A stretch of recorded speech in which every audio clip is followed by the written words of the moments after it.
안녕하세요, 여러분. 진정한 예배란 뭘까? 혹은 그냥 주일에 교회 가는 게 다는 아니지 않을까? 이런 생각, 다들 한 번쯤은 해보셨을 것 같아요. 오늘 저희가 좀 깊이 들여다볼 자료가 바로 이 질문과 관련이 깊습니다. 하나님이 기뻐하시는 예배라는 제목의 영상 설교인데요. 이걸 바탕으로 요한복음 4장, 또 로아서 12장 같은 성경 말씀들을 통해서 하나님이 정말 원하시는 예배가 뭘까? 그 본질을 한번 파헤쳐 보려고 합니다. 네, 오늘 다룰 내용의 핵심은 그거죠. 예배가 어떤 특정 장소나 정해진 형식에만 갇혀 있는 게 아니라는 것. 오히려 하나님과의 어떤 살아있는 관계, 그리고 우리의 삶 전체하고 이게 어떻게 연결되는지, 그걸 좀 살펴보는 시간이 될 겁니다. 그 사마리아 여인 이야기부터 시작해서요, 또 예배를 뜻하는 원래 단어들의 의미는 뭔지, 그리고 우리의 삶을 영적 예배로 드린다는 건 또 무슨 뜻인지 차근차근 짚어보겠습니다. 그 사마리아 여인이랑 예수님 대화, 저도 참 인상 깊게 봤어요. 여인은 계속 어디서 예배해야 하냐고 묻는데 예수님 대답은 완전 좀 다른 방향이잖아요. 그렇죠. 마치 어디가 중요한 게 아니라 어떻게 그리고 누구에게 드리는지가 훨씬 더 중요하다. 이런 뉘앙스 같아요. 네, 정확히 보셨어요. 예수님은 그리심산이냐 아니면 예루살렘 성전이냐 이런 장소 논쟁을 그냥 넘어서시죠. 하나님을 아버지로 제대로 알고 그 관계 안에서 예배하는 때가 온다. 이렇게 선언하시는 거예요. 요한복음 4장 21절에요. 이건 결국 예수님을 통해서 우리가 하나님의 자녀가 되는 그 권세, 요한복음 1장 12절 말씀처럼요. 그걸 얻었기 때문에 가능해진 아주 특별한 관계를 말하는 겁니다. 그러니까 예배의 대상이신 하나님을 바로 아는 것, 그게 출발점이라는 거죠. 이런 아는 것을 예배한다고 구문하신 거군요. 요하 4.2. 결국 하나님을 제대로 아는 게 중요하다는 말씀이네요. 네, 맞습니다. 그 당시 사마리아 사람들은 역사적으로 보면 하나님만 섬긴 게 아니라 다른 신들도 좀 같이 섬기는 그런 혼합주의적인 경향이 있었거든요. 열왕기하 같은 데 보면 나와요. 반면에 유대인들은 바벨론 포로기를 거치면서 유일신 신앙을 더 확고히 했고요. 그러니까 예수님은 예배의 대상을 바르게 아는 것, 그게 핵심이라고 말씀하시는 거예요. 그래서 더 나아가서 영과 진리로 예배하라 이렇게 말씀하신 거고요. 영과 진리로 예배한다. 저도 이 말씀이 항상 좀 궁금했거든요. 이게 그냥 진실한 마음으로 드린다 이런 뜻 이상이라고 하셨죠? 네, 좀 더 깊이가 있죠. 여기서 영은 우리의 영이 성령님의 도우심을 받아서 드리는 예배를 의미하고요. 진리, 이게 헬라어로는 알레데이아인데 이게 두 가지 측면이 있어요. 객관적으로는 진리 그 자체이신 예수 그리스도를 통해서 예배하는 것. 요한복음 14장 6절에 내가 곧 길이요 진리여 생명이라고 하셨잖아요. 그리고 주관적으로는 진실하고 거짓 없는 마음, 그러니까 알레데스한 태도로 드리는 걸 의미해요. 그러니까 정리하면 올바른 대상이신 하나님께, 올바른 통로이신 예수님을 통해서 올바른 태도, 즉 진실함으로 나아가는 거죠. 그리고 이 진리로 드리는 예배는 단순히 마음가짐 문제만이 아니라 사실 우리의 삶 전체와 연결되는 개념이에요. 이걸 로마서 이야기할 때 좀 더 자세히 나올 겁니다. 그렇군요. 예수님이 말씀하신 이 영과 진리로 드리는 예배의 깊이를 좀 더 이해하려면 성경에서 예배라고 번역된 그 핵심 단어들, 그걸 좀 살펴보는 것도 도움이 될 것 같아요.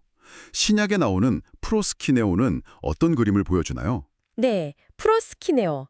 프로스키네오는 문자적으로 보면 앞으로 다가가서 입맞추다. 이런 뜻이 있는데 더 깊은 의미는 왕 앞에서 몸을 완전히 땅에 대고 엎드리는 거예요. 최고의 존경과 순종을 표현하는 그런 자세죠. 구약 성경에서 아브라함이나 롯, 아비가일 같은 사람들이 하나님이나 높은 사람 앞에서 보였던 그 경외의 자세. 샤하, 신한우, 샤하라는 히브리어랑 같은 맥락입니다. 그러니까 하나님, 만왕의 왕이신 그분께 우리가 드릴 수 있는 최고의 존경과 경외를 표현하는 행위. 그게 바로 프로스키네오인 거죠. 정말 그 단어 자체에 그 경외감이 담겨 있네요. 근데 신명기 같은 데 보면 하나님께 나아갈 때 빈손으로 나오지 말라는 말씀도 있잖아요. 그럼 이 경외의 표현과 관련해서 우리가 구체적으로 뭘 드려야 할까요? 물질적인 것 이상의 의미가 클 것 같긴 한데요. 네, 물론 모헌금이나 예물도 귀하죠. 하지만 성경을 보면 하나님께서 더 기뻐하시는 것은 찬송의 제사, 히 13장 15나 감사의 제사, 시 50.23이라고 말씀하세요. 그 동방박사들이 아기 예수님께 드렸던 예물, 마 이전 11회를 생각해보면 우리가 드릴 감사의 내용이 뭔지 좀 힌트를 얻을 수 있어요. 예를 들어 황금은 예수님의 왕되심, 그분의 통치와 주권을 인정하고 높여드리는 고백을 상징한다고 볼 수 있고요. 유향은 예수님의 그 아름다운 삶과 사역의 향기처럼 우리 삶에 베풀어 주신 어떤 치유나 회복, 인도하심, 그런 은혜들에 대한 간증과 감사를 드릴 수 있겠죠. 그리고 모략은 그 당시 방부제로 쓰였는데 예수님의 고난과 죽으심, 또 부활을 상징한다고 봐요. 우리 죄를 대신 지신 그 십자가 사랑과 부활의 능력에 대한 감사와 고백, 이런 것들이 우리가 마음을 다해 드릴 수 있는 진정한 예물이라는 거죠. 그렇군요. 그럼 그렇게 마음과 정성을 다해 경배하는 프로스키네오가 있다면 로마서 12장에서는 우리 몸을 거룩한 산제물로 드리라고 하면서 이걸 영적 예배라고 하잖아요. 이건 또 다른 차원의 이야기인가요? 좀 다른 단어가 쓰였나요? 네, 맞아요. 여기서 사용된 헬라어는 라트레이아입니다. 이건 프로스키네오와는 약간 뉘앙스가 달라요. 라트레이아는 기본적으로 봉사나 섬김을 뜻하는 단어예요. 특히 구약에서 레위 지파 사람들이 성전에서 하던 그 섬김, 히브리어로 아보다라고 하는데 그거랑 연결되는 개념이에요. 그러니까 이게 무슨 말이냐면 우리의 일상생활 있잖아요. 직장에서 일하고 집에서 가족들 돌보고 학교에서 공부하고 그 모든 삶의 활동 자체가 하나님을 섬기는 행위가 될 수 있고 그 자체가 하나님께 드려지는 살아있는 예배라는 거예요. 로마서 14장이나 고린도전서 10장 같은 데 보면 먹든지 마시든지 무엇을 하든지 다 하나님의 영광을 위하여 하라고 하잖아요. 간단히 말해서 여러분이 지금 성실하게 일하고 사랑으로 다른 사람을 섬기는 그 모든 순간들이 다 예배가 될 수 있다는 거죠. 와, 일상이 예배라니. 이건 정말 생각의 전환인데요. 그러면 주일에 다 같이 모여서 드리는 예배, 그러니까 그 프로스키네오랑 방금 말씀하신 일상 속 삶의 예배, 라트레이아는 어떤 관계일까요?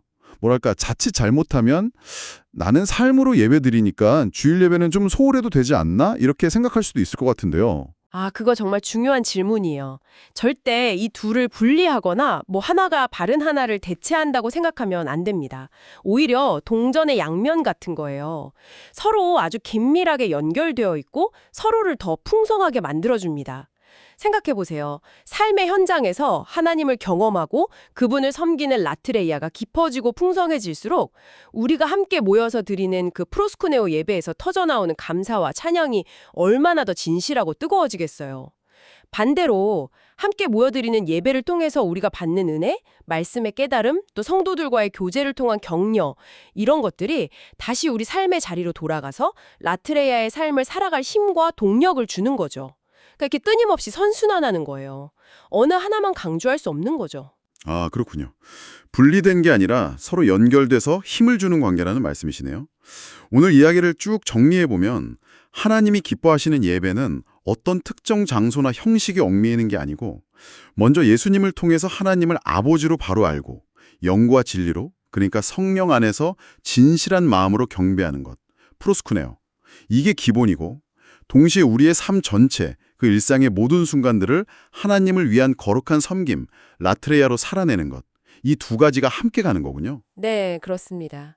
결국 예배는 주일에만 잠깐 드리는 어떤 이벤트가 아니고요. 우리 그리스도인의 존재 방식, 그 자체, 삶 전체를 아우르는 개념이라고 할 수 있겠습니다. 네. 자, 오늘 이야기가 여러분께 작은 생각거리를 던졌으면 좋겠습니다.